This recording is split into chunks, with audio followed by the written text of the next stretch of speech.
Hey, this is Andy Revkin.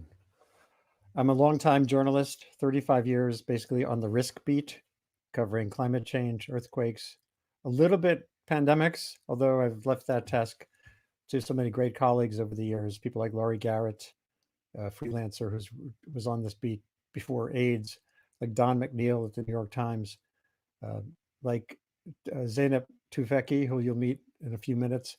And I'm hosting a new project here at the Earth Institute at Columbia University, which I call Sustain What. This is a frequent conversation designed to be a global discussion towards solutions, particularly around wicked issues. And there's no more wicked an issue than this pandemic and the systems that help support and sustain us for 100 years, building a global growth and connectedness, globalization, just-in-time delivery of all the goods we crave and use, and now it's kicked back in a big way, in a huge way. That's spreading across the world.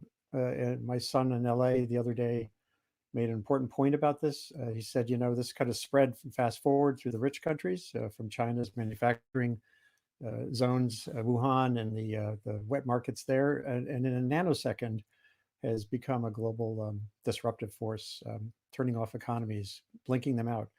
On Monday, you'll hear, if you come back Monday morning, 9 o'clock Eastern time, 6:30 p.m. India time, I'll be live with a small group of citizens in Bhopal, India, which in the 80s had an epic tragedy from a chemical spill. But now, of course, they, like everywhere else in a country of 1.3 billion people in India, are grappling with how do you maintain order? How do you avoid terrible losses here, including in India, of course, from in the poor? Prime Minister Modi, some have criticized him for the abrupt lockdown there that sent tens of millions of people on the move. All the people who have no roof in the cities are scrambling to get out to the countryside and probably carrying the virus with them in that delay factor way. It's kind of like a biological time bomb. And this group in Bhopal, which you'll meet here on Monday in the morning, 9 o'clock in the morning, our time on the East Coast of the United States, are doing their best to create a network sewing masks and to cook food for the poor and distribute it. So that's Monday.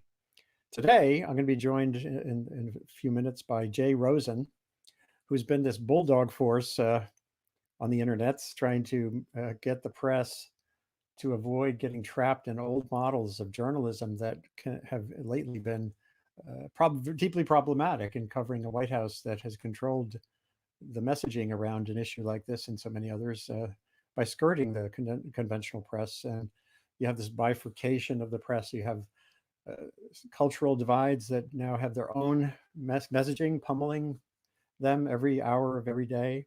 So today's session will be with Jay Rosen from NYU, the journalism school, with Zeynep Tufecki.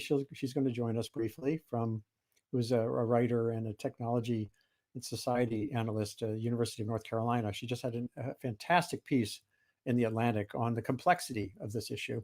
She'll be with us when she gets a break in the next few minutes. And Daniel Castro from the Information Technology and Innovation Foundation, ITIF, in DC. He wrote a piece in USA Today a couple of days ago about another aspect of the information environment that's problematic. It's not about information overload in this case. It's about the big chunk of America that's still not on the grid. It still doesn't have high-speed internet. If you're home and you're a kid in a poor household or a household with a mom or dad who's unemployed, well, they get the computer or the tablet or the phone first, and you as the student are then left in the dark. So his piece describes that aspect of the information environment we're now dealing with. And I'm going to be taking questions from you. I see some good ones coming in right now, so I'll start to share those, and we'll get going. And as you can see here, I'm sharing my screen. I do like to start this conversation always with a call out to the frontline workers who are, this is one of the weirdest wars, right? It's everywhere. It's literally everywhere. There's no front line. It's an immersive problem, and we are all part of the problem. And unlike climate change, where there really are some technological and systematic and legal and regulatory parts of the solution, here everyone is part of the problem or the solution because of social distancing, and no one is more in the mix in harm's way then the caregivers, I know you know people, I know half a dozen nurses or orderlies or other people who live near me who are working nonstop. And we all are hearing these stories about um, there's a young nurse who's the sister of one of my son's friends who's been locked basically in this New York City in a hospital environment for, constantly dealing with this influx of patients. And she's young, so she hasn't had a long career, but she's already said she's seen more death in this past week than she had in all of her training and all of her career before that so far. And that's going to wear them out. It's going to wear journalists out. We just were talking the other day with Lori Garrett, the great pioneering pandemic journalist from the 90s onward. And she had a very stark warning for journalists saying, take care of yourself, because this is an environment that will wear you down. She said, and she's done war reporting. She did war reporting in the Persian Gulf War, beginning of the 90s. And she feels that covering this kind of epidemic is worse than covering a war, because every dash and dot in your story, everything you report has so much consequence. If you pay too much attention to chloroquine as the magic thrill solution, and people start dying because they're ingesting some chloroquine compound that is designed for fish tank cleaning, then where is that? You might have gotten a lot of page views for your story, but my gosh, the consequences can be enormous. I see some questions. There's one here from Max Boykoff at University of Colorado Boulder. Could be worth including S. Ravi Rajan's perspective in the session. It'll be on Monday, Max, not tomorrow. Who's got a piece there, a link. I'll leave this on the screen long enough that people can jot it down. And also, he covered Bhopal. That's so cool. I'll reach out to him, Max, or you can send him an email, and I can send you the links to send him for Monday's show. Yeah, Bhopal. Think about. I'm just going to swing back to the India situation. If we think it's bad in North America, and we all know, of course, if you don't have health insurance and you get sick here, not only are the hospitals overloaded, but you would be, without the big bailouts and stuff that are happening, you would be left in the lurch. Our system is not, doesn't have the capacity for a surge like this.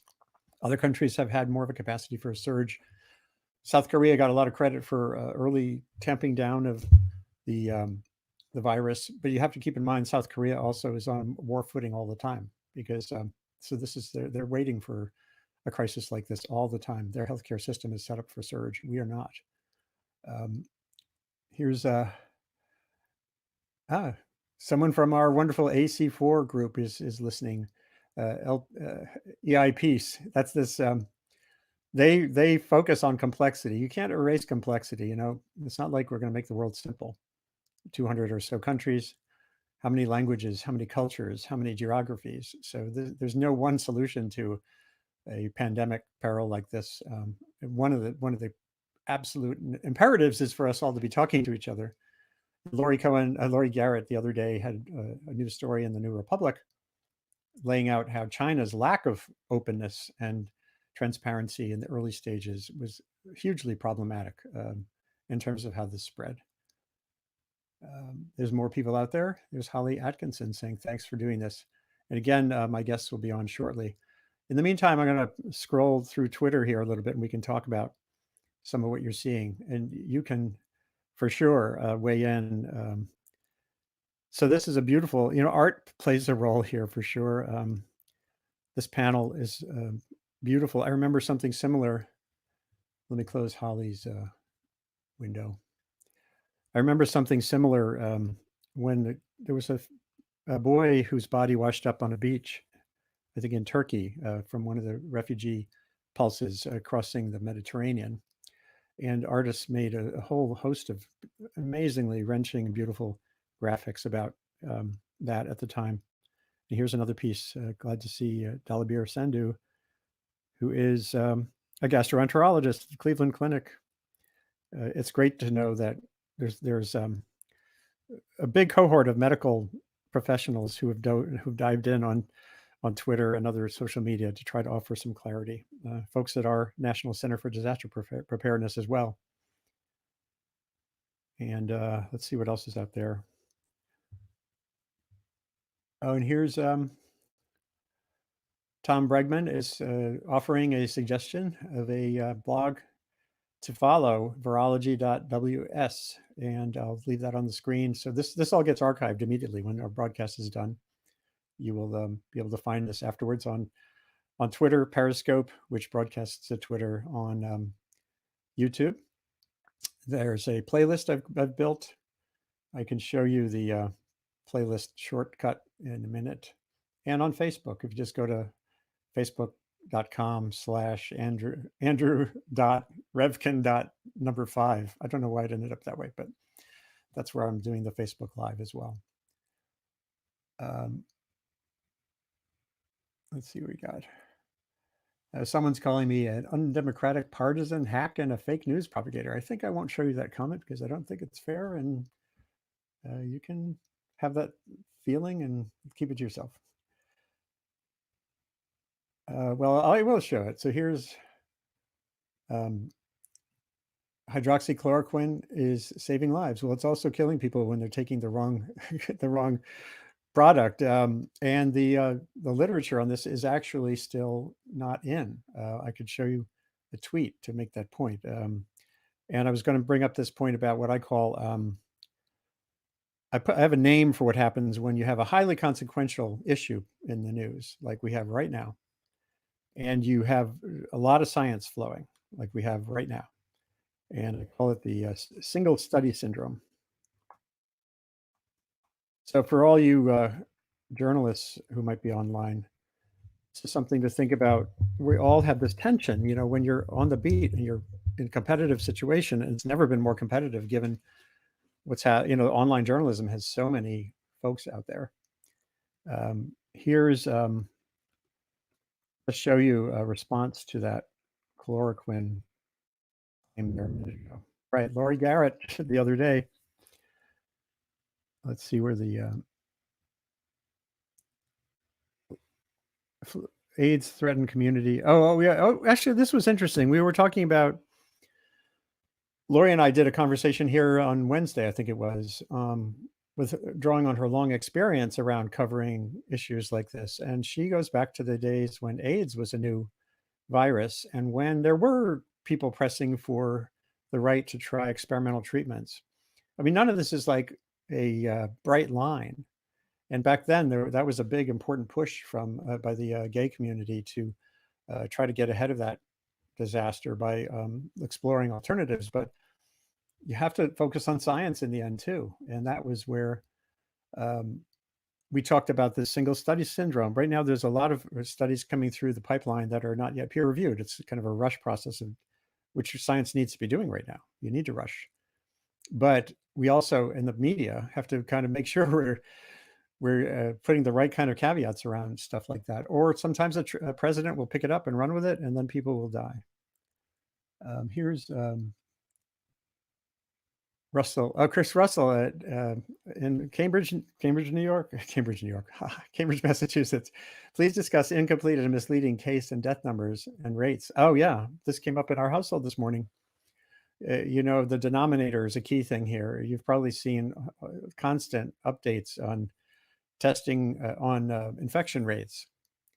But of course, infection rates are only determined by the understanding of how many people are the baseline to get a rate of something. And that's a key issue. If you just sort of say the US passed Korea in testing, and you're not looking at the fact that Korea has 50 million people and we have 325 million people, that can be very misleading. And there's been tons of that. So I think we'll get into this in a few minutes with Jay and with Dan Castro and with Zeynep. But the reader, the news consumer, plays a key role here in trying to navigate this stuff. The other day, one of my colleagues, Jeff Schlegelmilch at the National Center for Disaster Preparedness, posted a wonderful kind of a admonition to people. But let me see if I could pull it up. Oops, sorry. He has an interesting name, and there we go. Yeah, here we go. This is worth reposting. Let me close Chris's comment so I can read it to you. The other day, Jeff posted this on Facebook for his own friends and family and followers, and I asked if we could widen the circle, and we did. A quick word of advice to folks out there struggling to keep up with all the latest COVID-19 info. Don't try and keep up with it all. There's a lot of real-time raw information. This gets to what Chris was saying about new news and headlines. There's a lot of real-time raw information coming out constantly, for instance, promising results from one isolated clinical trial or the like. This fire hose of information is not actionable. That's what you have to think about. Like, step back from that flow and say, well, what can I use here? Or what information am I seeing right now that can help me adjust my own life, or how I think about how much social protection do I do? How much should I really go to the market more than once a week? You have to step back from that flow and say, well, is this useful to me? It might be useful to you in thinking about how you vote next November, if we even have an election. But to pause and think before you pass something along, clicking before thinking, it can be problematic. I'll get to Deborah Stein's question here in a second too. I want to finish what Jeff said. So you said this, the fire hose you're blasted with is really designed mostly to catch your attention, right? That's how Twitter, Facebook, all social media platforms are programmed to validate you or piss you off. So that's the architecture. And that means if you're not aware of that, you can just sit there all day being validated and then agitated and validated and agitated. And but is it useful? So it's like, how do you stop and breathe and do that? He said, take some time daily to review the latest information from official sources, CDC, state, local health departments, who will update on what the science tells us. That should be more than enough to keep you up to date. We're all dealing with a tremendous amount of uncertainty. Adding more noise won't add to anything but your anxiety. Use your best judgment with information in between. Find ways to relax, recharge, and if you are able, to help others who may be in need. As I mentioned, on Monday morning, Eastern time, speaking of people helping others in need, we're going to visit with in Bhopal, India, virtually, with a young woman, Pooja Iyengar, a filmmaker, who is partnered with an accountant, an insurance broker, and someone else, and they've built a soup kitchen, and they have a network of people there sewing masks for frontline responders in a city in India that, of course, in the early 80s had a devastating environmental disaster. And now they're trying to get ahead of this biological health disaster that's coming at them, and especially focused on the poor. So there's more questions and comments here that are worth posting. Let me see.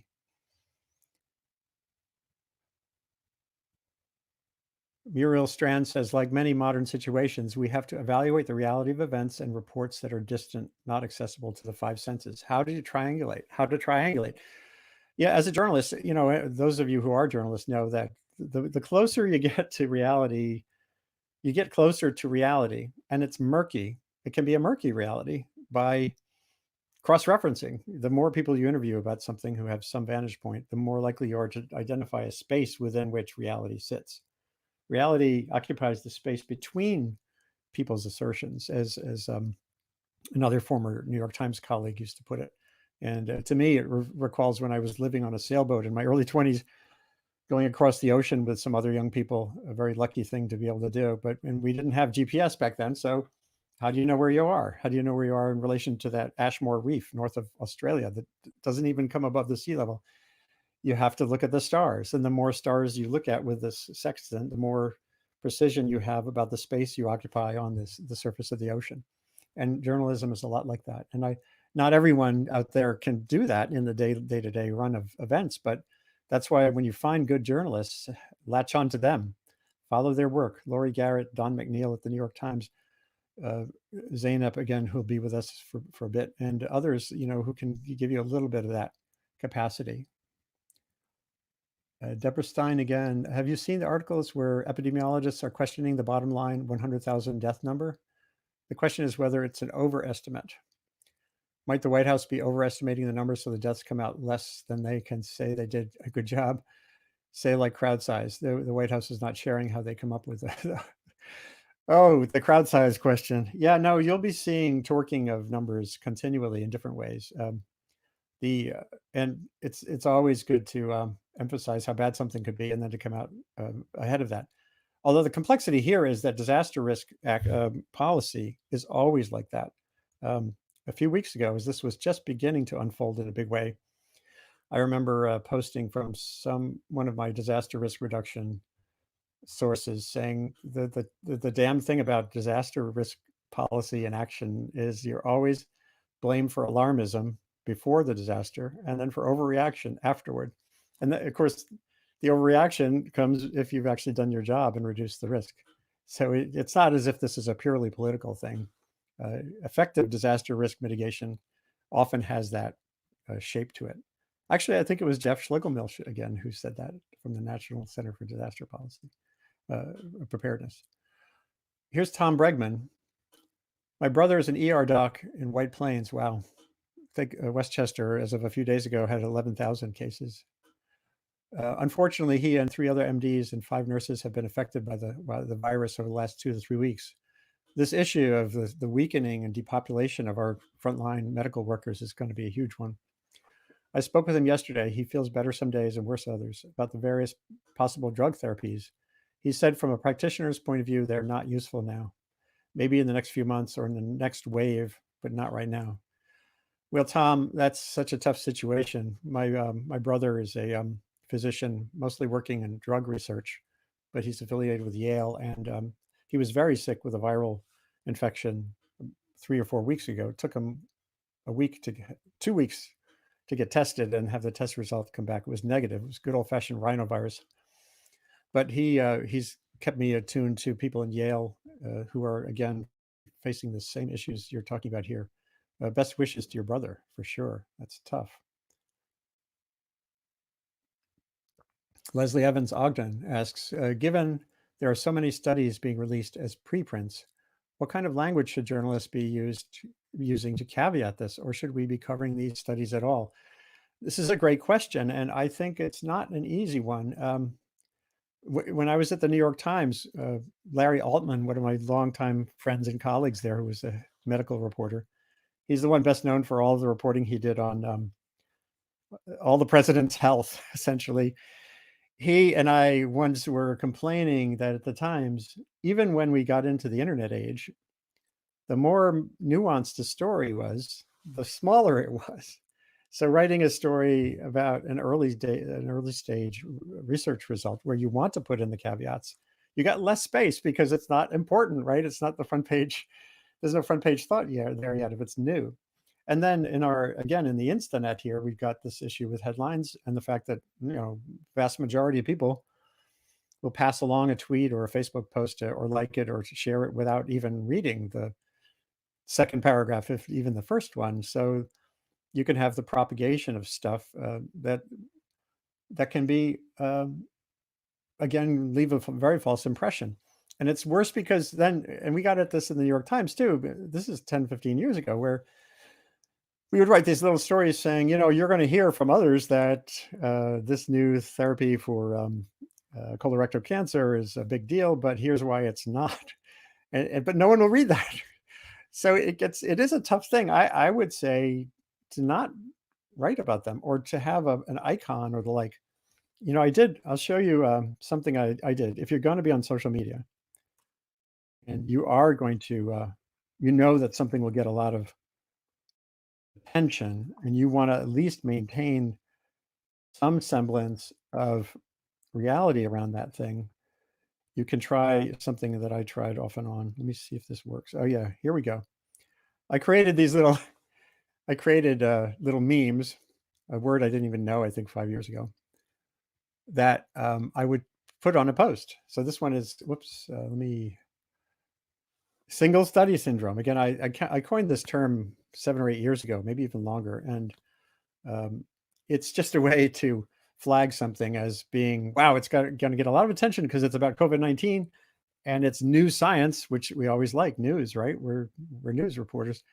But at least here you can quickly say to people, here, look at this stuff. You're going to hear a lot about chloroquine, or you're going to hear a lot about another therapy from the French research group that's been so active. But I'm going to flag it in a big way right here because it's new and you should be cautious as a reader. And then that can then be propagated. So I do think there are ways to get at this that give at least passing attention to something that could end up being really important, but to sort of flag it as caution in a cautionary way. Great question.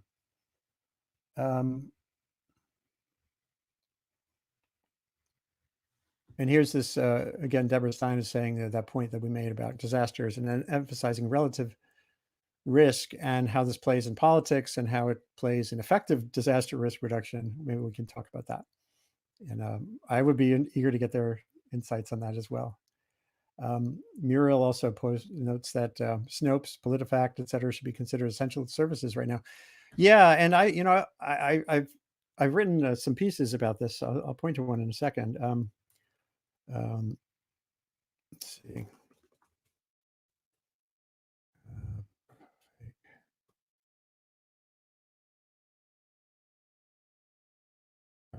Yeah, here's a story. I did a blog post at the New York Times on this concept too, but it's easier to find here.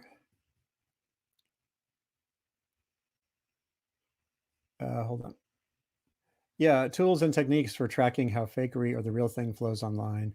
If you search for the link, I'll just show you the link up here, a shortcut. It's called Backtrack Journal. When I was teaching at Pace University a few years back, I taught a course in blogging, and I described. I actually, one of my assignments was to the students every week, take something that came across your radar this week and track it back. Study how it came to you, how it came to your attention through a tweet, it was a tweet, then on someone's Facebook post, then it was a Chicago Tribune story or whatever.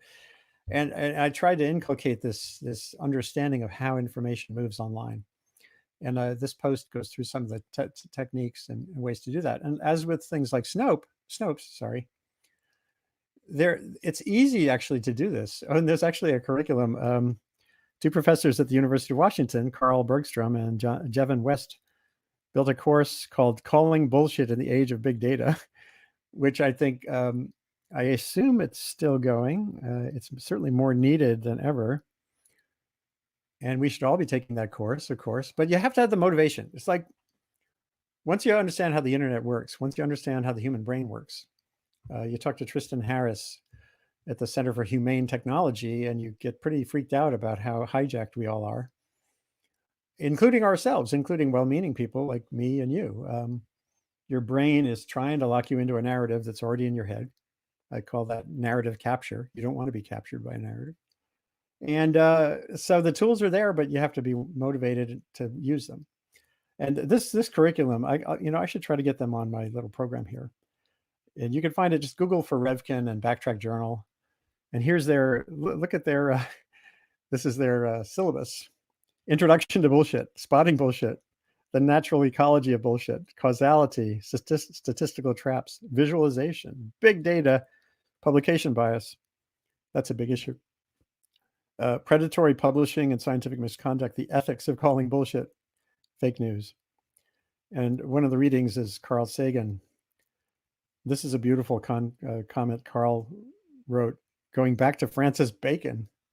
The human understanding is no dry light, but receives an infusion from the will and affections, whence proceed sciences, which may be called sciences as one would. For what a man had rather were true, what you would want to be true, you'd more readily believe. That's confirmation bias, right? This is Francis Bacon, 1620. Therefore, he rejects difficult things from impatience of research, sober things because they narrow hope, the deeper things of nature from superstition, the light of experience from arrogance and pride, and on and on. That's pretty darn cool. That was from The Demon Haunted World, which I have on my bookshelves back there. And this was, again, this is part of this curriculum called Calling Bullshit at the University of Washington, Carl Bergstrom, Jevin West. So you might want to check them out. And again, we all kind of need that. Let's see here.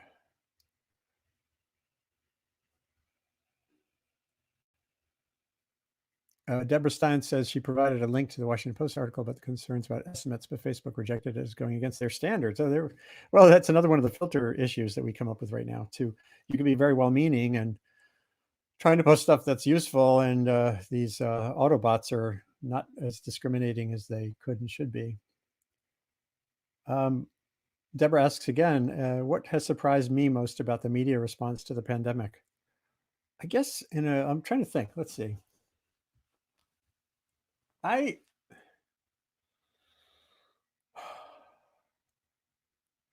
It follows a script that's a very familiar one. I think what took everyone by surprise here, including, well, I wouldn't say Laurie Garrett, she's maybe the only one it didn't surprise, is the scope of the consequences, especially the economic consequences. The way this is unfolded, the scale of the repercussions, the pervasiveness of the impact, and it's still spreading in many places. Even in the United States, there are places that haven't really fully felt it yet. Has been mind-blowing. Actually, I went back, we rewatched Contagion, that movie from a decade or so ago. And even that movie hardly mentioned the economics. Like that movie was pretty well scripted and scoped because they had Larry Brilliant, a great public health data scientist who helped pursue the smallpox eradication. He was an advisor, but no one fully really got just how big a deal that was going to be. This would be. So even there. So I think it's like the scale of this. It took a while for journalists and everybody to figure that out. There's been great work ever since by friends of mine and others all over the place. And here comes Jay. Hello. I'm going to hold on a second. I have to close Deborah's comment. So Jay Rosen, it's great. I haven't seen you since we met in your office. I don't know, 2.5, maybe 3 years ago. I was at ProPublica. Yep. And but I follow you nonstop. You must be as exhausted as Laurie Garrett and others in some way or other, trying to kind of. You're sort of the ultimate bulldog, or you're a cross between a Australian Shepherd and a bulldog in your media, meaning you have a big bite, but you're also frenetic and you have a huge job. And this is just to mention to everyone. This is Jay Rosen at the Arthur Carter School of Journalism. Yes. New York University, who's been for decades a leading pioneer in thinking about breaking the narrative around conventional journalism and keeping the focus not just on telling a better story, but actually serving society. And I've deeply appreciated going back through in time to your stuff, even in the early 90s, about civic journalism, about the piece you wrote a few years ago on should even a story be the thing we think about? Great story, Mm-hmm. This is a great story, right? So how much of what we do as journalists is about impact and how much of it is about the bigger responsibilities? So Jay, I don't know if you can see on your computer there, but I was just talking about this curriculum that at the University of Washington, I wrote about a couple of years ago. It's actually a syllabus, calling bullshit in the age of big data, by a couple of professors out there. And I'll just show you again because it's worth repeating. The lectures are Introduction to Bullshit, Spotting Bullshit, The Natural Ecology of Bullshit, Causality, et cetera, et cetera. It's really pretty cool. And I was saying we all need to a little bit of that. This was in a piece I wrote some years back on tools and techniques for tracking how fakery and the real thing flows online. But let's get back to the issue at hand and Twitter. And I'd love you to just sort of give your thumbnail of where your head is at right now. I mean, your head can only explode so many times, right? Yeah. Well, just looking at bullshit, one of the things that's so difficult to grasp as an observer of journalism and a press critic now is, well, it goes back to Steve Bannon's line to Michael Lewis, the great author. Bannon said, by way of explanation, the real opposition is the media, and the way to deal with them is to flood the zone with shit. and this is, I think, a characteristic of the time we're in.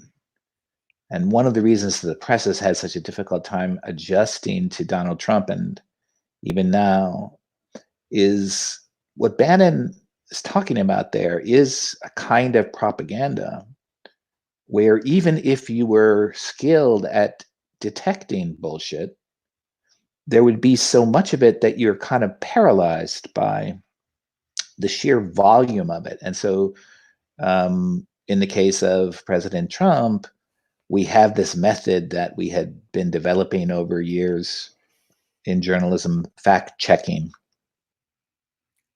And Post passes like 16,000 lies and misrepresentations that Donald Trump has made publicly. Fact checking is still maybe necessary, but it's like to use a cliche, a squirt gun with a forest fire. And I don't think that we understand how much of a method that is. It's like a propaganda of overwhelming the system with too much to respond to, too much news.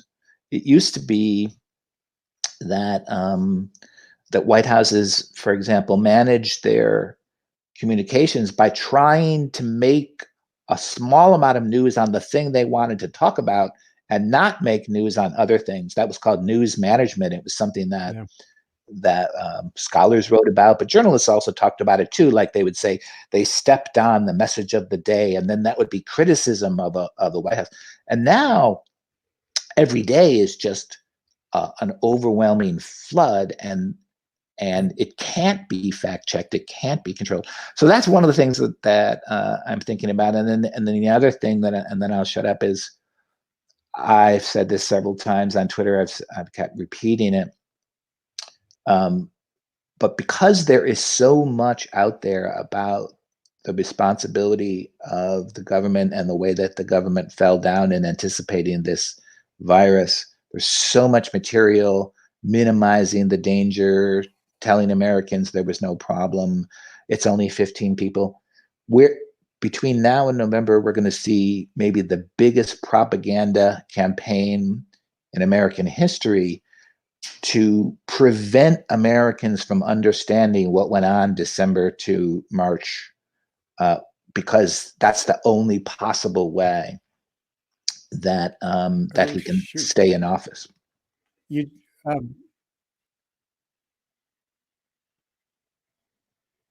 Jay, you froze there. I think. Oh, sorry.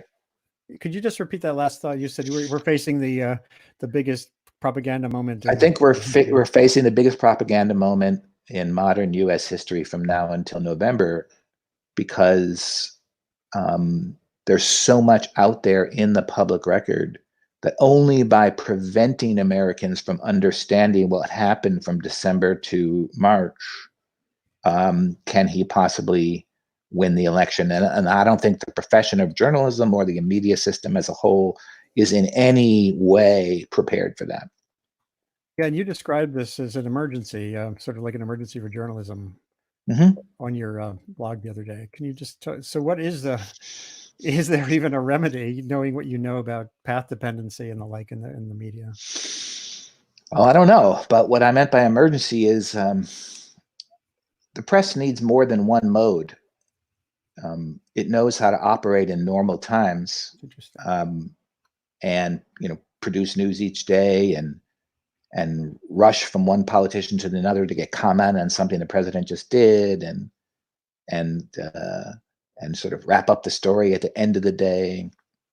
But we're in a health emergency, a public health emergency, but it's also a civic emergency. None of our political institutions are working, and we have an authoritarian in office who is doing all kinds of things that sort of simply overwhelm the system. So journalists need a way of operating in that environment that's different than their normal content production. So I think they should declare a state of emergency in their coverage of Donald Trump, and I articulated different elements that would be involved in that. One is not doing the briefings live, but that's really a small part of it. The other is withdrawing from a normal relationship with the White House. I don't think journalists should even be in a relationship with this White House at all. It also means deploying people from the useless ritual of the White House press conferences to more outside-in reporting using sources in the bureaucracy rather than at headquarters. Because even if you do have sources in the White House, the chances of them telling you something that's true are really slim. We have to restore the public editor position, and this piece I wrote because there's this tremendous desire within the profession. Maybe this would be the case in all professions, to keep to normal routines as long as possible because that's what they know, and that's how their whole system is organized. And I just don't think that's possible here. So I tried to write my post about, well, what would it mean if the press switched to emergency mode in its coverage of this president? Because that's what I think is called for. So who's listening? Is Dean Baquet? Well, have they conferred? Do you have any evidence that anyone is thinking about new ways of approaching this? No, but I have a talent for being ignored, Andrew. Yeah, it might be more than maybe I'm in that mode too. But let's see if there's some ideas online that might. And you had a very specific prescription and idea that we might be able to work on before this hour or so is over. Let's see. Well, here's a question from Samoa. I'm a journalist from Samoa in the South Pacific. A lot of these global resources don't have information that are relevant for our islands. So we get creative about localizing global stories. That's a great skill. Fact checking usually involves phone calls and direct conversations with sources. Infodemic is a huge concern for us, but it requires a huge mind shift at the national level. What are some of the suggestions that you have for journalists outside of the US in terms of this issue? Does anything come to mind from your end? Geez, I'm just so focused on our problems. I don't. I know. I don't want to even suggest, because I could say something that's completely wrong for another national context. So I don't know anything about the Samoan press, so I can't. That would be risky. I mean, to me, I would recommend, there is the Earth Journalism Network and Solutions Journalism Network, both of which are pulling together a bunch of resources and are global. So they're organizations that Lagapoiva might want to connect with. I can suggest those. And if is that a man or a woman? Sorry. If that person gets in touch with me, I can lead you to. Actually, we did a section of this webcast the other day for the Earth Journalism Network, in which we listed a lot of resources. So that's where to go. A community is better than. This gets to Jay's point, I think, about a community approach, making sure every journalist is independent. Every medium, every media company is its own thing, but that doesn't mean you can't talk to each other. There are lots of issues in journalism I've bemoaned that get back to this. I think this in survival mode for journalism the last 10 years or so. There's been less and less cross-linking, for example, where a reporter in one newspaper in a story will link to something that's not from their own publication. I remember the glory days when I was doing .earth, 2007 through maybe 2013, when it was a great conversation. We were all building pictures of what was going on in the world by bouncing things off among us. And then it like just stopped. And there was actually a journalist somewhere. I remember it didn't involve me. Maybe it was climate. Someone did a story where it just was glaringly obvious that it should have linked out to something. And it wasn't about COVID-19. And I emailed the person and they said, actually it's a rule here. And I thought, what the fuck? Excuse my language.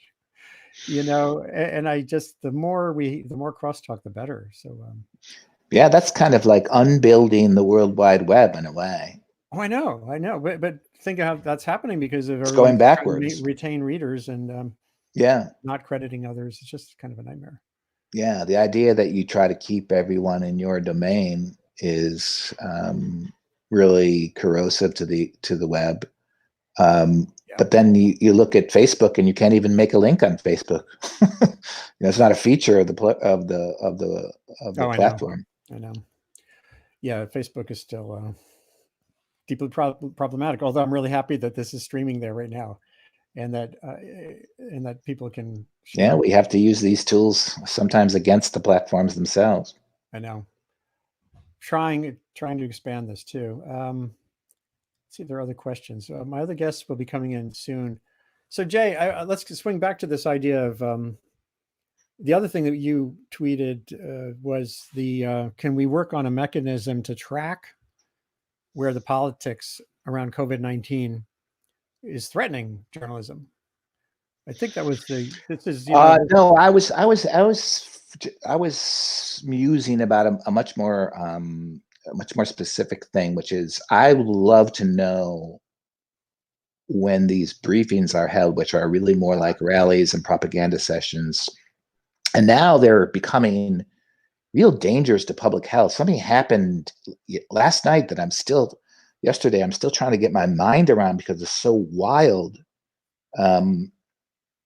Trump suggested that there still can be air travel and train travel because people will be tested before they get on the train and they will be tested after.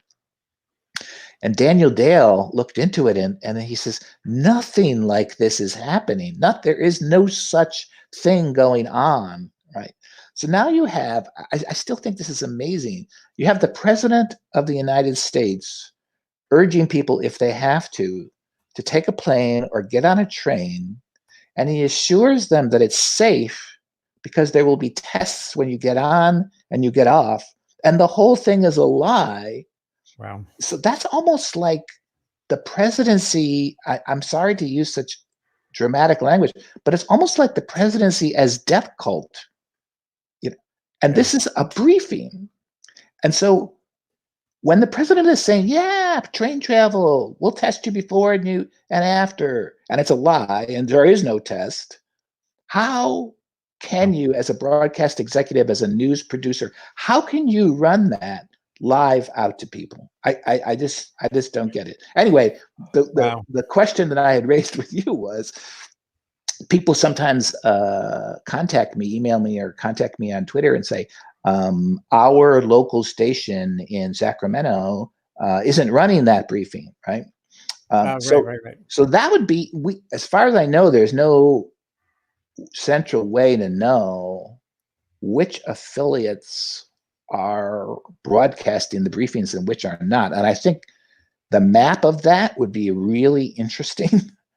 The only way to do it, I think, unless you can get data directly from the networks, which would be like a leak that they probably wouldn't want public, because it's kind of like a bit of an act of rebellion from the local affiliates, right? The only way to gather that data, like who's showing this briefing and who's not, and for how long, and how, would be in some sort of crowdsourced, distributed fashion, which is definitely doable, but you need scouts who understand the project and would be able to stick through the entire briefing, because sometimes they go back to the briefing or they exit from the briefing, and why are they exiting from the briefing? But anyway, that was the project that I had in mind. I don't know how to organize it. I just know it's doable. Well, let's figure that out. I think that's, and as you say, it could be tough because just people are not eager to make that point. Sometimes they're eager to do the responsible thing, but not eager to have it conveyed. There certainly could be a way to inoculate yourself from criticism by including a link. So if you want to watch the press briefing, here it is, but we're not broadcasting it. Mm-hmm. Something like that. At least that might then create a landscape of decision making that would have a bigger comfort zone. Well, that's what C-SPAN is for, and that's why it's good, because they're always going to carry it. That's their job. So who Holly Atkinson posted a comment I just highlighted on Twitter. Christopher Boozy, Bot Sentinel, is doing good work. Do you have your own go-to list of folks who are thinking about the next steps for the media? I'm sure it's a long list, or maybe not. Like I don't you know if mentioned Yale. next steps is even like on people's minds. I mean, Yeah, there's so much to do just to report what is happening, to give people good information, to take care of yourself so that journalists don't become at risk themselves. I know. The mental health of journalists is a huge concern. So, like next steps, I don't even know how to start thinking about that. But I will say one thing in response to something you mentioned earlier, my critique of storytelling. This is a good moment to ask: is what people are looking for now from journalists in an hour where journalists are really, really necessary? Is it really stories that they need? Right. Is that what people are claiming for? Give me some of those good stories about this epidemic. No, because actually storytelling is not as central to journalism as journalists think. It's more like give me good information, give me facts I can make decisions with, right? Let me know when might this change, right? What's good? What is good practice? Uh, and also, how do what should I expect of government? What should I expect of other leaders? None of that has anything to do with storytelling. Storytelling may come later, like when we're through this, possibly. Yeah, but now it looks like almost like an affectation, if I may, compared to Right. what Right. people need. That's a really good point. I'm going to actually, let's see if we can share this. We can make a working list here, just like we're in class or something. So beyond stories, give me good information. Right. Right. If it's an emergency, like what are the protocols? What is in that protocol basket when Dean Baquet or someone looks at the shelf and says, "Okay, we're in that emergency mode now." What does that look like? I Yeah. guess maybe that's. I think you're seeing it to some extent. The media are using data so much better in terms of highlighting, where testing is and isn't available, where the outbreak is most severe, where hospitals are running out of gowns. This So is there's a lot definitely a happening. moment for that. Yeah, no moment, and journalism has become much better at data over So the what would be last on that? Let's see. 10, 15 years. For me, right now, the um, biggest goal, the biggest priority in journalism, and especially for the people um, at, reported in the White House, is the testing issue. Oh, Because only through widespread testing is there any path out of this, and there are no indications that the testing is happening. right. And I I still don't understand. I spend all my day reading news online. I still don't understand, like, where is that at? Why is it so hard? What's really going on? And then when you hear the president say, and everybody wants to be tested can get tested, which is a total lie, you you really start to wonder, are we anywhere in our response to this virus? Because if testing is required to get out of this loop that we're in, we know it's not happening. So to me, that's like story number one on the list for every single day for the journalists who are, at least, who are covering the federal government, Right. and at the governor's level too.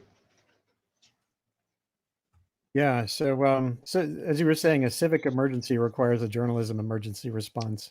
Right. It'll never be in the United States a truly coordinated template for journalists and media, the New York Times, Washington Post, to do something in sync, but it could be a set of norms and tools. I do think, like what I said earlier about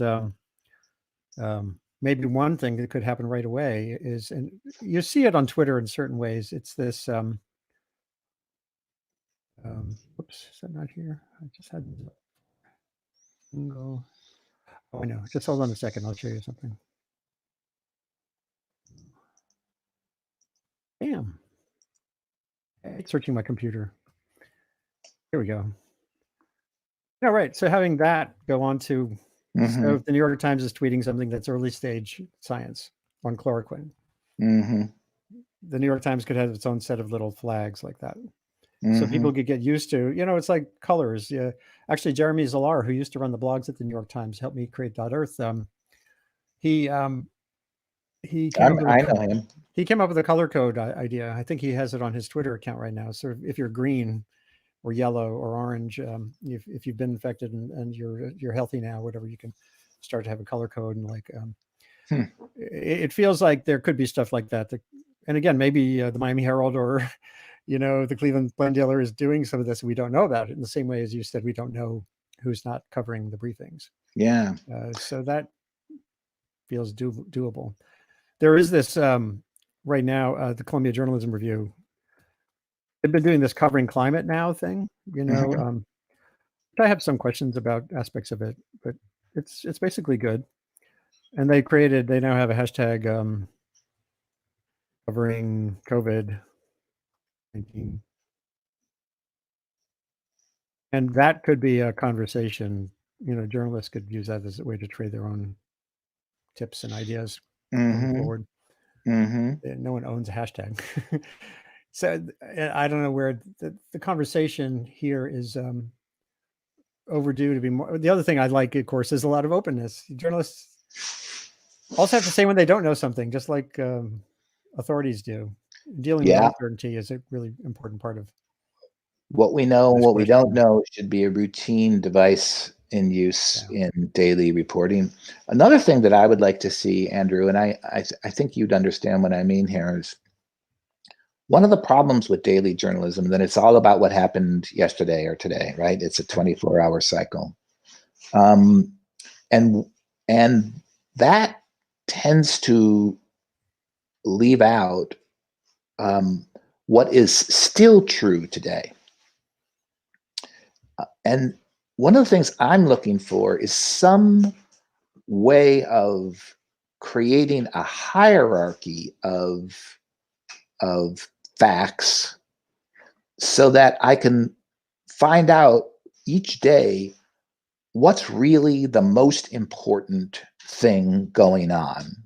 Right. And it could be something that happened yesterday and therefore is in the news, but it could also be something that's still true, like we still aren't there on testing, and that is still the number one most important thing today, even though we have all this news about the new stuff that happens. You actually, you froze a little bit there at the very end.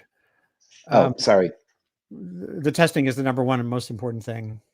Yeah. So where do I go within the news system to find out what are the most important current facts about the epidemic, the pandemic, and our response to it?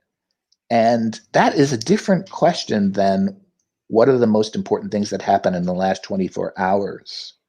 And journalism is really bad at that. It's bad at what's still true. It's bad at what is sometimes called the news that oozes, that's like slowly becoming more true, but there's no event to cover, right? And so some way of creating kind of like better hierarchies, what to worry about, now. I think that should come out of this, because just having headlines and front pages and most important story of the day, that's not nearly enough for the information need that I'm trying to identify. Right. And it's different than having a ticker saying now there's 10,000 affected. Now it's there's 10,011. No, I agree with it. It's more analytical. I've just posted up here again something that I showed before you came on, I think.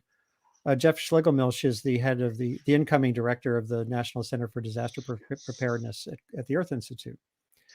And he posted this on his Facebook page a week or so ago for his friends and family. And I read it earlier, but I want to zoom in on one chunk here that seems to get at exactly what you were describing from the news consumer point of view. There's a lot of real-time raw information coming out constantly, for instance, promising results from one trial or the like. This fire hose is not actionable. So it's like, what, as you were saying, what's actually useful to you, the person in the public sphere today that was not there yesterday. It might be dangerous if it becomes worth listening to. The CDC and local officials will update their guidelines. So it's like, right. So he's talking about a reader judgment that is necessary, and ideally, the media that want to be the trusted go-to source would help that, would facilitate that, right, in readers. So I think what you're talking about is very similar to what he's talking about. It is very similar. And in this situation, the whole attitude that more information is good is actually part of the problem. Exactly. And he says that exact same thing. Yeah, more information is crazy making, and also it is disempowering. Right.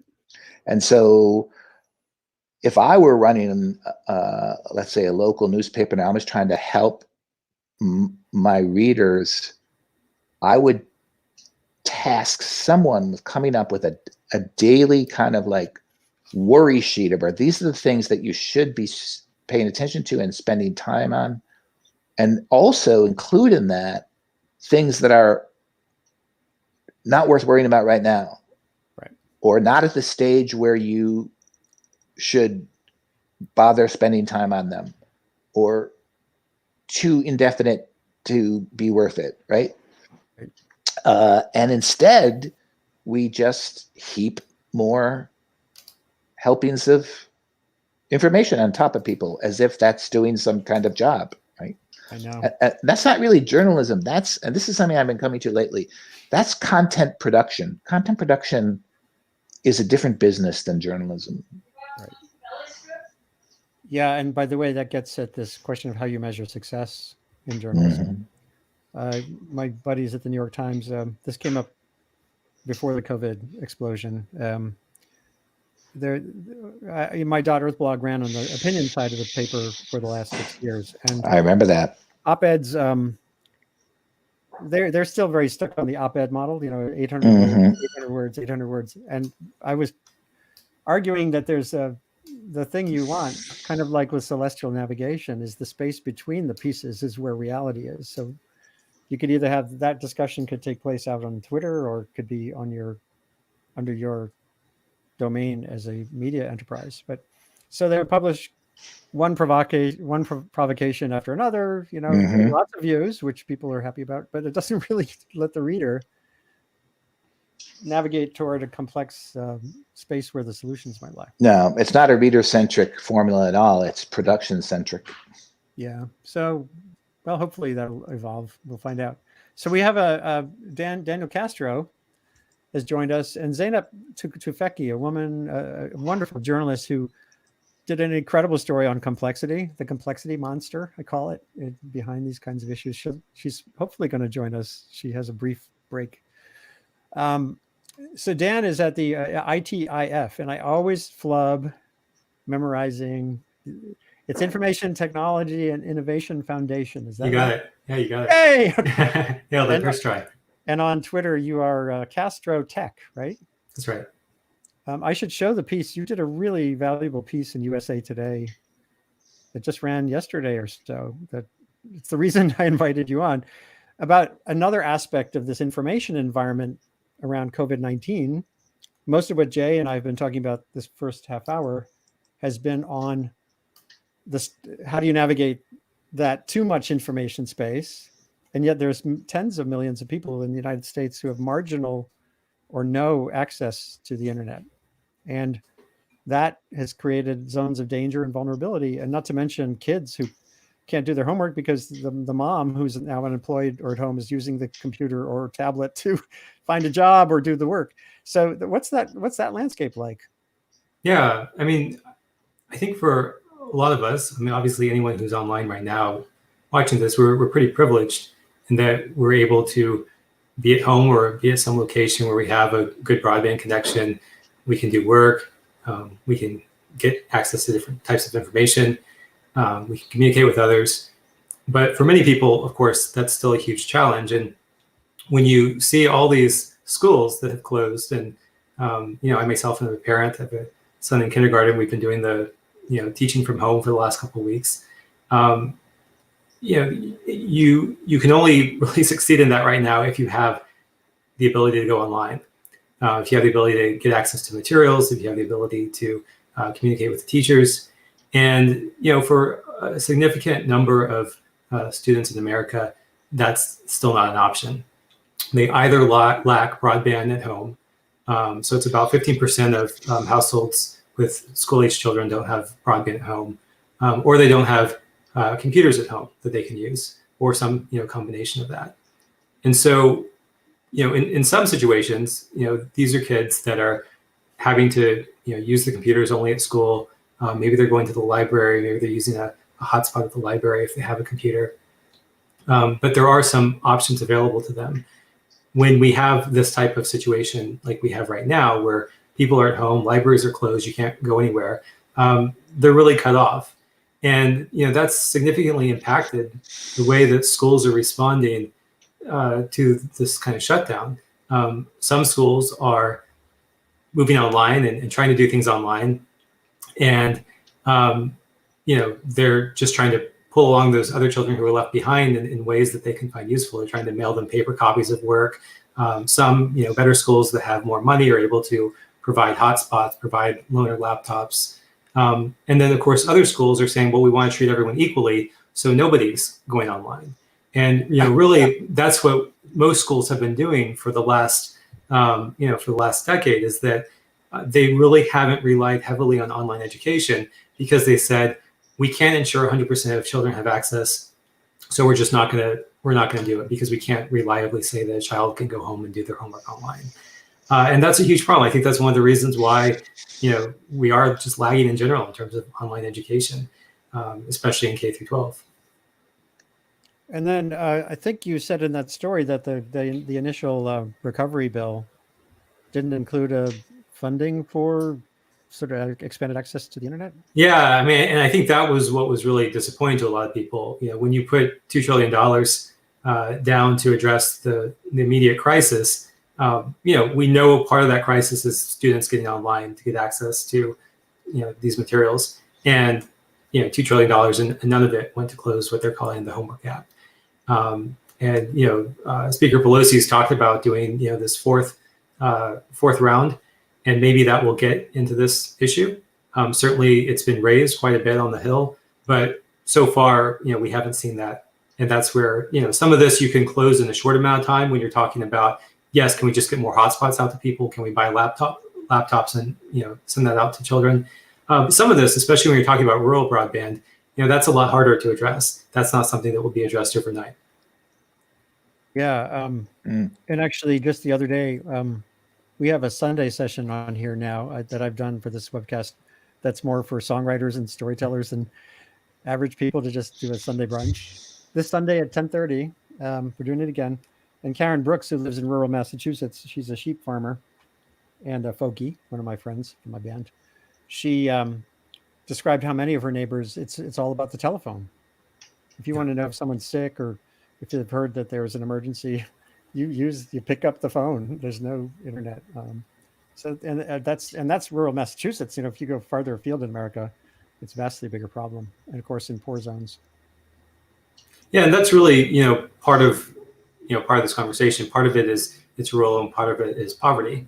And then, of course, when you look at the demographics, a lot of this it's racial minorities, it's Black and brown children who don't have access, and that has a whole a lot of implications, of course, for just how the country develops and who gets access to education and resources. And it's an issue that again, we're kind of getting to this phase now where digital education is something that people have talked a lot about, since the dawn of the internet. But we haven't yet made it integral to education. We haven't yet said, when there's a snow day, that's okay. You can still learn from home. Everywhere in the country, there are weather days. This shouldn't be something that we're, certainly the length of this is unprecedented, but the fact that children have to stay home from school isn't unprecedented.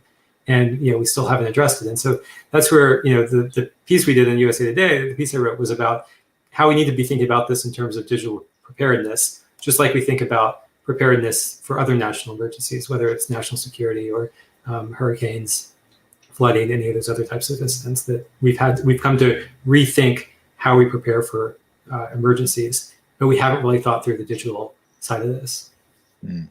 Yeah, there's a question here, another one for Jay, and you can weigh in this too. Whoops. It's the same person who was eager to promote chloroquine, but I think this is a very important point.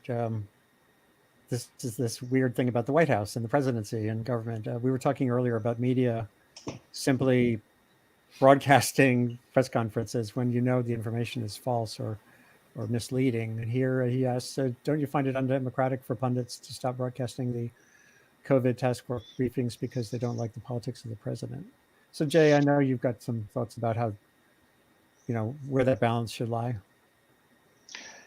Well, first of all, pundits don't decide to broadcast or not broadcast the task force briefings. That's not their role. They have nothing to do with it. Second, the briefings are always on C-SPAN. They could easily be on whitehouse.gov. We know that they will almost always be on Fox. And so this whole meme of censorship is frankly just idiotic and an attempt to just waste our time. It's nothing to do with censorship. And if you force news networks to carry something, you have just destroyed editorial control, which is freedom of the press. So it would be, in a way, it would be unconstitutional to force them to, even when the president makes a urgent emergency speech to the country, he has to ask the broadcast networks for time to do that. He can't order it. So it has nothing to do with pundits. It has nothing to do with censorship. And when a network decides not to carry a briefing, it's not because they don't like the politics of the president. That's also another attempt to just waste our time, get us to argue about something irrelevant. The reason why a network might cut out from a briefing is either that there is no news there because they're just repeating what they've said before, like everything is great and anyone who wants to be tested can be tested, or the president or the speaker is passing along bad information.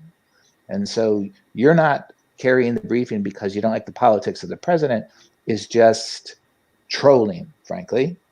And in a way, it works because we just spent some time on it. Yeah. But that gets to this, I guess that gets back to this question of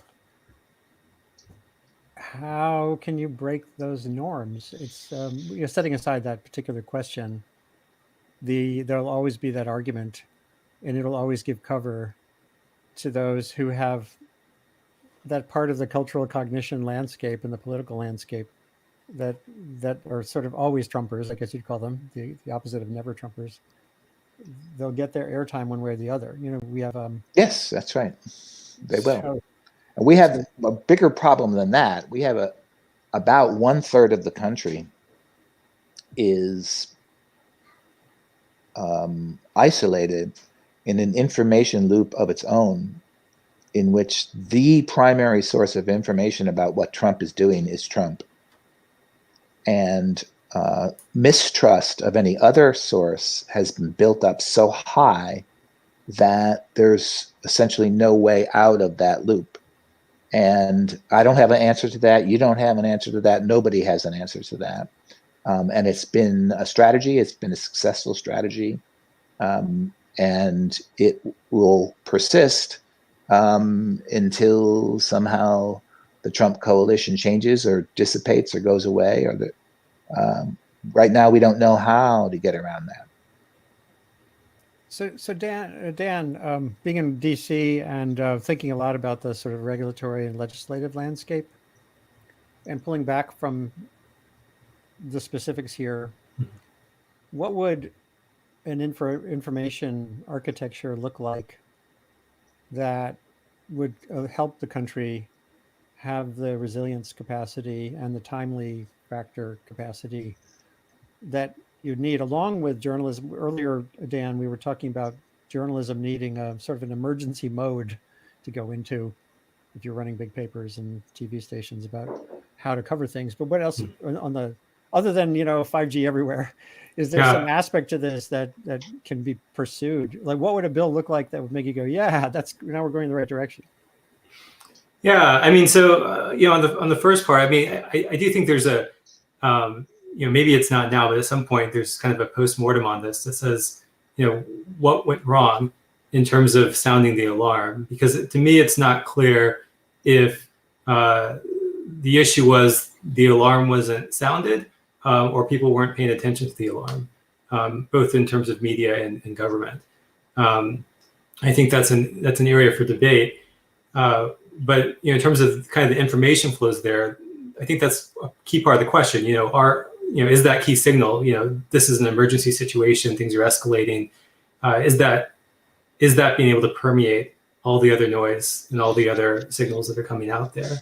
Mm-hmm. In some way, there's a lot of kind of blame for either government or media, depending on your politics, where it goes. But I could envision a scenario where people, in the future would be blaming the digital platforms and saying, well, we all communicate on the platform. So if we didn't see this signal, it had to do with their algorithms and how they were distorting it. And there's a lot of debate right now in Washington about, the responsibility of platforms and what content they should be taking down and how they should be, annotating things that may be untruthful or that aren't yet backed up. And we just did an event a couple of weeks ago where we looked at this question of deepfakes, and I think that's an issue where we're really seeing the frontiers of how we're going to have to navigate this question of what's reality and how do we regulate information, because it's one thing to say we're not going to carry something. But or we are going to carry it, and it's up to you to kind of believe your own eyes and make your own decisions. But when the content can be created in such a way that you can't believe your own eyes anymore, it really raises new questions about what the responsibility is of both the individuals who are receiving this information, how we're going to navigate digital literacy and media literacy in the future, but also the role of the digital tools and platforms that might enable us to also help differentiate that. And I think a lot of this is going to come back to, in some ways, I think this will give journalism a greater role in the future, because it really will be about what sources do you trust. Although to Jay's point, if you're in this, endless loop where you're only trusting one source and that source maybe isn't trustworthy, then you have a real problem. To pick up on that, Andrew, I don't know if either one of you saw this really great South by Southwest talk that Dana Boyd gave last year about media literacy, in which she tried to complicate our efforts in this area by saying, we taught people to seek out their own sources and be proactive users of information, and don't just be spoon-fed by the media. Take the initiative. And Google is your friend. And this was, she says, successful, so much so that people now do find their own sources, and frequently that's it. And frequently, their propaganda or misinformation or disinformation. And the whole, which I believe what she's saying is the whole field of media literacy has, in a way, been responsible for some of this chaos because it worked too well. And she, by implication, it's also like people like me, like the media criticism has worked too well. Now nobody trusts the media, and therefore nobody can get authoritative information. I just wondered if either one of you think that media literacy has to itself advance now that we kind of like know what happened with it. Well, to me, it gets back to motivation again. And some of the deeper challenges we face as a society, including in how we educate from grade 1 upward now. And it's like, I was tweeting for a while early on, the hashtag make reality cool again. And the word cool was in there because it's about motivation. You have to want to, you have to desire reality. And we are now in a landscape where it's really hard to step back from your own thinking. Again, because the systems around us are designed to distract and titillate and aggravate and validate. So it's almost like a deep practice. Yeah. To be able to pull back from that. And that's not something you just learn and then you're done. No. It's like hot yoga. It's like stuff I'm really bad at, like calisthenics. Mm-hmm. It's like Dan Kahneman's book, Thinking Fast and Slow. It's how do you actualize that? How do you actualize the capacity to think about how you're thinking and reacting to the world around you? And right now, like thinking when you wake up in the morning, you know, and someone on your Facebook stream, like the guy earlier, post something that's going to raise your blood pressure, and your reaction is to get into a fight with the person. And how do you think and stop and say, oh, but then I'm being a sucker and I just want to ignore that and go on. And those are hard things. And so it's not like, I had trouble with them. No, we all do, you know, and you know, that's why I still think a lot about my friend Tristan Harris out west, who's trying to get Silicon Valley to have a code of ethics for. Yep, I know Tristan. You know, who they're building the architecture around them, and he's gotten really focused on climate recently. He has this climateaction.tech, and I've been writing about climate change for 33 years, in depth and in books and thousands of stories. And right now, and for a long time, I've been pulling back from being climate centric because it's the same system that builds the vulnerability to climate change and that creates the uneven landscape are the ones that are building the vulnerability in, you know, outsized vulnerability to the poor, to the pandemic. So it's like, I think we don't need climate action tech. We need like just social civic tech. You know, we need to think about whether you're designing the systems, profiting from them, having ways for, well, you all know the possibility of a pay version of these great tools, so that we don't have the advertising and that you can have it designed as neutral. Actually, on this conversation a few days ago, someone pointed me to some small scale experiments in community Google. I can't remember the names of these, but there are some ways forward. So Jay, I guess my answer is it's a complicated challenge. There's no widget. There's not an app for this. It's about motivation, unless there's a motivation app. Dan, what's your sense? Well, I guess I was just thinking that you have, we certainly have the supply side of this, which, you know, you talked about earlier in terms of op-eds, or, you know, just the goal of getting clicks that, you know, most media has, and the platforms as well. But I'm wondering on the kind of the demand side, on the user side, it seems like one of the reasons we kind of always fall into this trap of, going after the clickbait or falling for the trolls, you know, that kind of thing. It's because there is some kind of, you know, emotional, psychological, positive feedback that you get from it. And until you can kind of, you know, in other areas where we see positive social change, there is some kind of positive feedback that you get. You know, when you recycle, when you stop using straws, whatever it is that you're doing, there's a kind of performative aspect to it that people enjoy, and works for them. But thinking rationally, clearly, not engaging, you don't have that same performative aspect to it. There's no way that people can observe you doing that. And it seems like until we solve that part of the issue, there's always going to be this really strong motivation to kind of fall into those same old traps. I'm pointing here to something that Laurie Garrett wrote a week or so ago. Wow, way back on March 14th. Why does that seem like 3 days ago? She wrote a piece in The Lancet, one of the big medical journals, a commentary on the underinvestment in communication, professional communication capacity at organizations like the World Health Organization, CDC.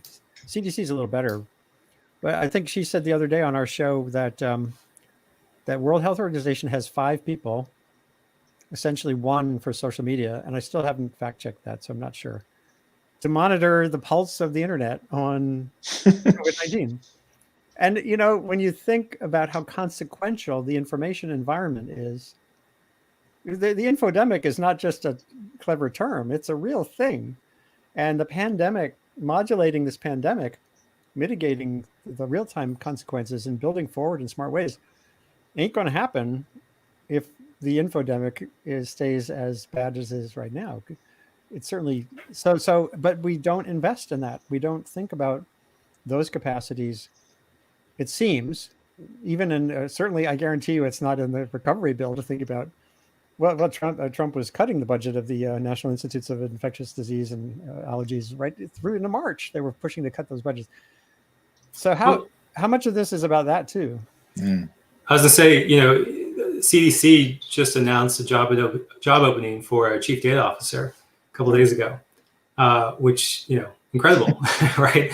I mean, maybe they had one, and the person left, but this is more likely a response to the Open Government Data Act, which required agencies to get chief data officers. And the fact that they're just doing that, and they're right now overwhelmed with this kind of information. I mean, you hear about states that are trying to report to CDC, and they're resorting to paper forms. Mm-hmm. That kind of information challenge in government right now, where you don't even have an ability to get data from one point to another in any kind of integrated fashion. And a lot of this has to do with federalism and the fact that every state, they build their systems their own way instead of agreeing on a single standard, even though all the money is coming from federal dollars. It's a big challenge, and that's something that I think also has to be looked at when we kind of do this postmortem and say, how do we do this better next time? It can't be that you're sending paper forms in, on fax or something like that. This needs to be a national system or even a global system. That's such a good point. Andrew, I have to leave at 1:30, but I wondered if I could leave with you with a single thought, reacting to what Daniel just said. For sure. Recently, every time I hear it said that the United States is the richest country in the world, I kind of want to puke, because there are so many ways in which we are not a rich country. We are completely impoverished. When it comes to preparation, we're impoverished. Our information systems, like Daniel just explains, we're impoverished. We're getting internet service to people. Infrastructure. We are the best country in the world for rich people, but in no way are we the richest country in the world. And I think we're seeing the poverty of our society on display in so many ways in this current crisis. I have to be on another Zoom call in 1 minute, so I'm going to check out, but thank you. Well, thanks for being on, Jay, and maybe we could try to revisit in a few weeks, which will feel like a few years. Yeah, which will be seem like a few years. And stay safe and sane. Keep up the good work you do. Thank you. Take care. Hold on, let me go back to. So I want to go back to this. Where is it here? Oops, sorry. We'll get there. Technology, There we go. So these issues are not new, and they're not even just here. On Monday, I'll be doing a piece with people in Bhopal, India, focused on the crisis that was really generated by Prime Minister Modi a week ago when he issued an abrupt lockdown order. Maybe it was more than a week also. And for 1.3 billion people, all of the homeless and transient workers and millions of people in cities started to stream out of those cities into back toward their home villages and the like. And as Laurie Garrett said a couple of days ago, likely carrying enough of them carrying the virus that this will help accelerate the illness in India. And social media, radio have all. So this is not pre-digital. Radio played a role in the Rwandan genocide, and I don't know whether even internationally we're adequately studying the impact of the information environment on these outcomes. I know you're a champion of more internet access and the like, just as I am. But is this the one thing that I think about here is the moving target aspect of it too? It's always going to be like whack-a-mole to some extent. These systems can be used for good and ill. The Red Cross and UN had developed apps to track for rumors around Ebola, which were really dangerous too. So what are the frontiers here? Like what are, when you think about within the Washington system? So I think the problem with disinformation. So a lot of the focus, on these platforms has been about hate speech and terrorist content. And so when you look at how they've been training their systems, because when you look at how large these platforms are, the first challenge is they can't manually curate all of this information, all the posts. And so every platform that's been doing this has really been looking at how can we automate a significant portion of this response. And so, the really old systems, you think back to, the early spam filters, this kind of automated system would be looking for keywords.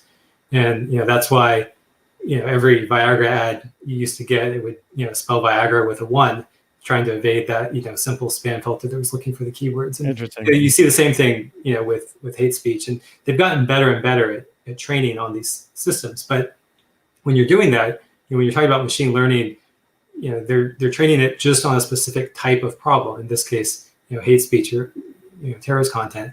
And when they then try and move that over and do disinformation, that's a whole new problem. That's a whole new domain space. And that's been a lot more difficult because what is disinformation continuously changes. It's a lot harder to, I think, train on that. Sure. And it's so I think what we're seeing right now is that they've gone back to some of these very rudimentary ways of filtering. They've said, if you're selling on a platform and you mention, mask or toilet paper, you're going to get flagged. I had posted something on a platform to sell something, and I had offered a discount for, any first responders or paramedics, and that got flagged. Not because of what it was, but because it was just a keyword mention. Yeah. And so I think those are those are some of the initial problems. More broadly, I think it's a question of how do you balance openness on these platforms. We used to have these debates about open internet. Now it's really the debate about open platforms, and where the community guidelines are, and then how they're enforced, and then what kind of oversight those enforcement actions have from the public sector. From policymakers, and that's where the debate is right now.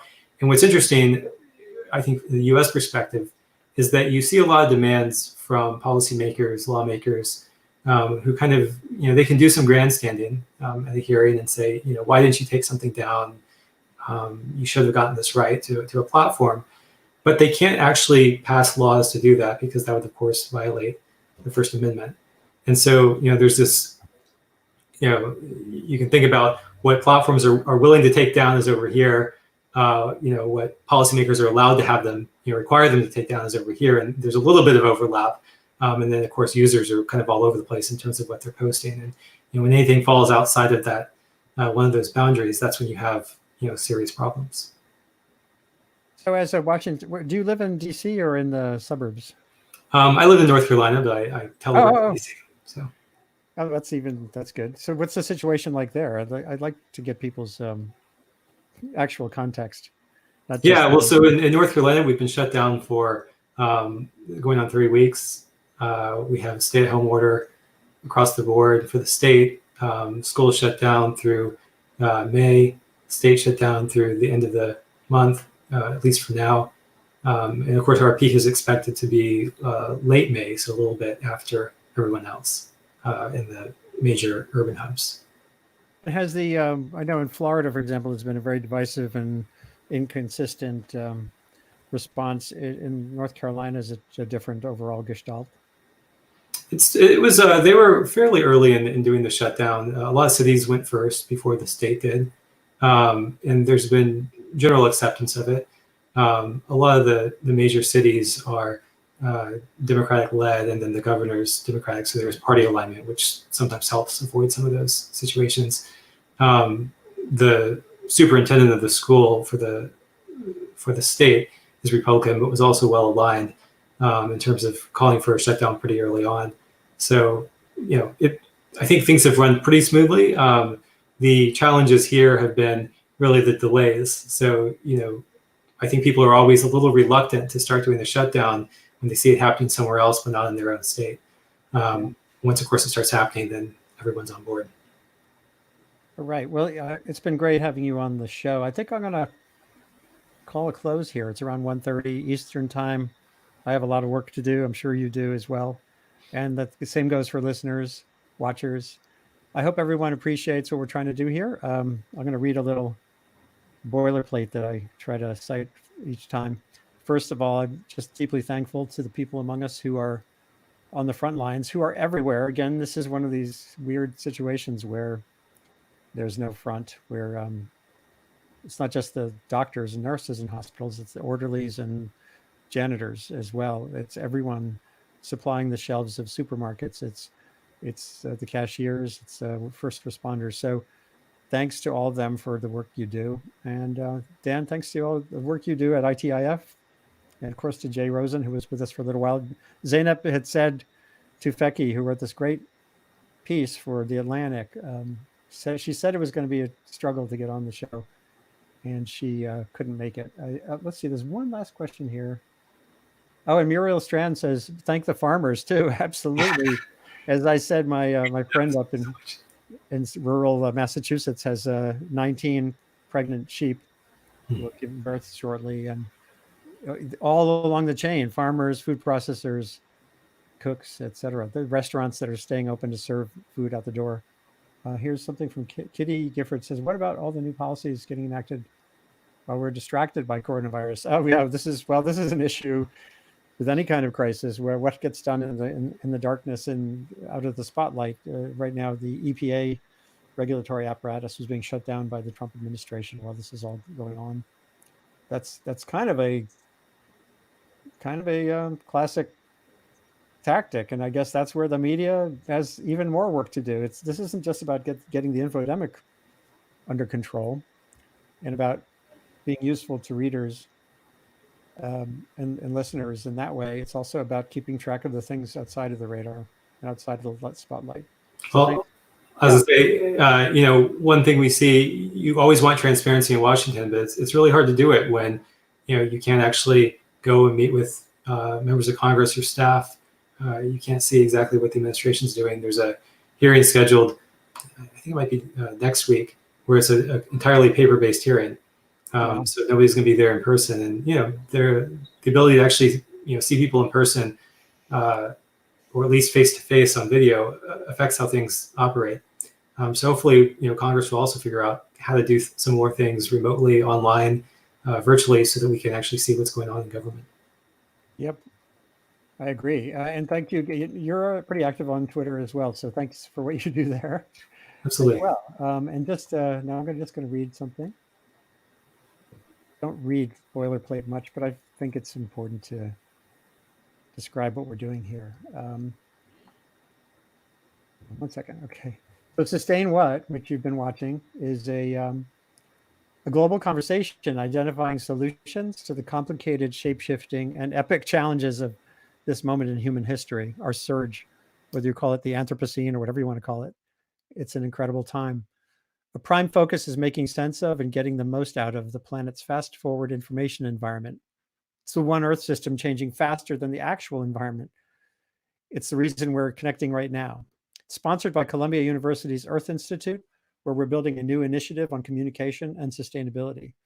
And the mantra really is, how do you make information matter? Let's get busy.